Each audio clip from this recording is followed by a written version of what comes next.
Yo tout le monde, c'est Wartok et aujourd'hui dans cette vidéo on va parler de Chelsea et du fait est qu'ils veulent donc rester au top logiquement après la grande saison qu'ils ont fait et comment vont-ils s'y prendre, que doivent-ils faire et que sont-ils en train de faire tout simplement.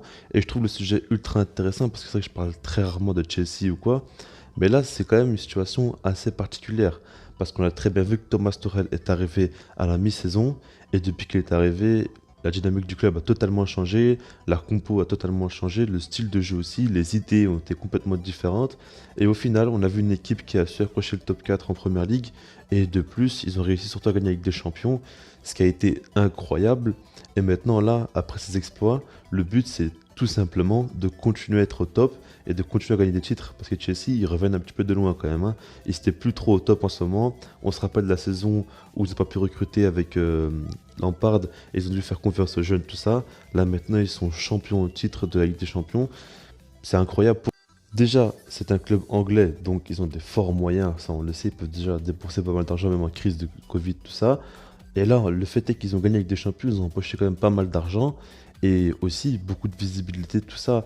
Et en plus, ça fait que Chelsea est dans une autre dimension à l'heure actuelle qu'il y a 1 an ou 2 ans par rapport à l'actualité. Là, maintenant, je parle pas de historiquement ou quoi. Mais en tout cas, voilà, tout ça fait que Chelsea fait partie aujourd'hui des grands clubs et des grands favoris pour la Ligue des Champions, alors qu'il y a 1 an ou 2, c'était pas du tout le cas. Mais voilà, maintenant, comment vont-ils s'y prendre pour continuer cette lancée-là? Pourquoi pas gagner encore une fois avec des champions? Après, il faudra voir aussi les objectifs. Est-ce que le Chelsea voudra encore une fois gagner des champions et tout donner là-dessus? Ou essayer de gagner la première ligue? Et parce que là, c'est vrai que la première ligue, pour les clubs anglais, c'est ultra important. Quand on regarde les autres championnats, tout ça, la priorité c'est toujours avec des champions. Ils veulent toujours gagner des champions, les grands clubs, tout ça. Bon, en première ligue, c'est pas du tout la même chose. Ils veulent vraiment gagner le championnat qui est vraiment très important pour eux. Donc, il faudra voir quels seront donc les objectifs. Mais en tout cas, ce qui est sûr, c'est que Chelsea, de ce qu'ils comptent faire, c'est clairement garder la même dynamique, la même compo, tout ça. Il n'y a pas eu d'infos qui disent comme quoi ils vont changer ça. Mais c'est pas vraiment ça le sujet. Thomas Tuchel, bien évidemment, qui va rester à gagner des champions. Encore heureux qui va rester. Mais le truc, c'est que Chelsea est prêt à faire quelques légers sacrifices. On va parler de Hudson-Odoi et de Tammy Abraham qui sont clairement, on va dire, sur le départ. En tout cas, Chelsea veut les vendre. On parle notamment de 50 millions d'euros à peu près pour Abraham. Et peut-être n'a pas eu trop de prix. Mais en tout cas, ces deux-là veulent être sacrifiés pour pouvoir recruter encore. Même si qu'ils ont les moyens, ça sert à rien de garder trop de joueurs. Et ce qu'il faut savoir, c'est que la priorité de Chelsea se nomme Erling Braut Haaland, comme vous le savez bien évidemment.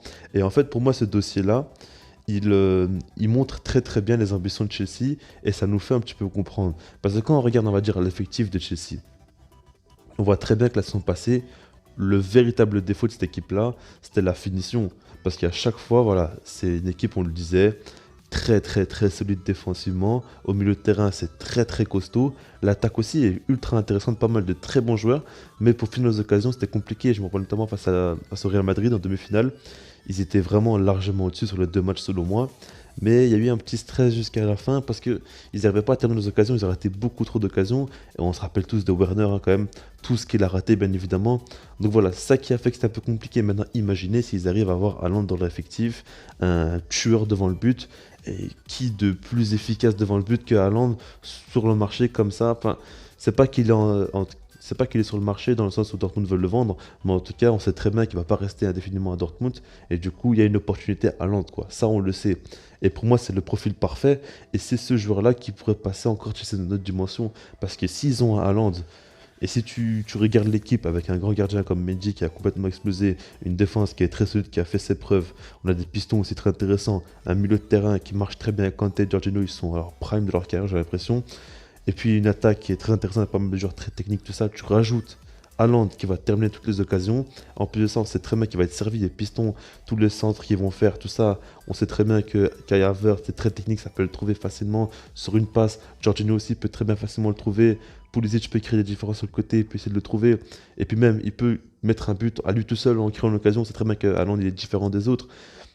Ça fait très peur, clairement, on le sait. Et en fait, ce qu'il faut savoir, c'est que la saison prochaine, Haaland a une clause de 75 millions d'euros, comme vous le savez tous.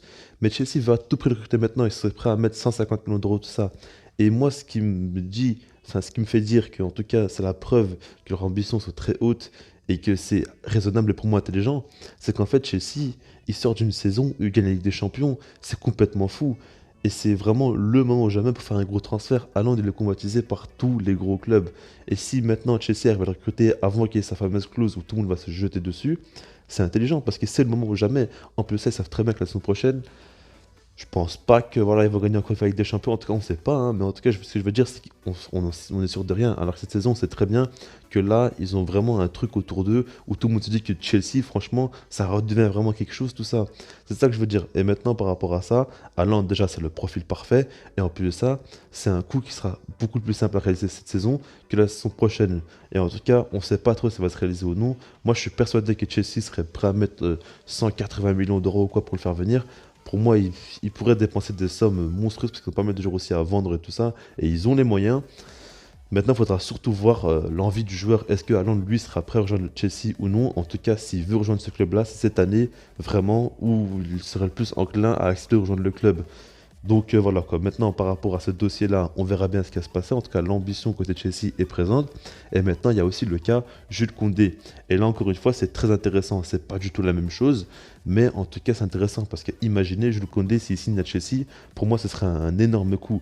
On connaît très bien ses capacités, ses qualités, tout ça. Et on a parlé aussi à un moment donné d'un échange avec Kurt Zouma plus 30-35 millions d'euros. Là, maintenant, on ne sait pas trop si ça va se faire. Ce qu'il faut savoir, c'est qu'il y a une clause de 80 millions d'euros, mais Chelsea voudrait proposer moins quand même que 80 millions d'euros. Donc, je ne sais pas trop comment le transfert pourrait se faire. Ça paraît compliqué.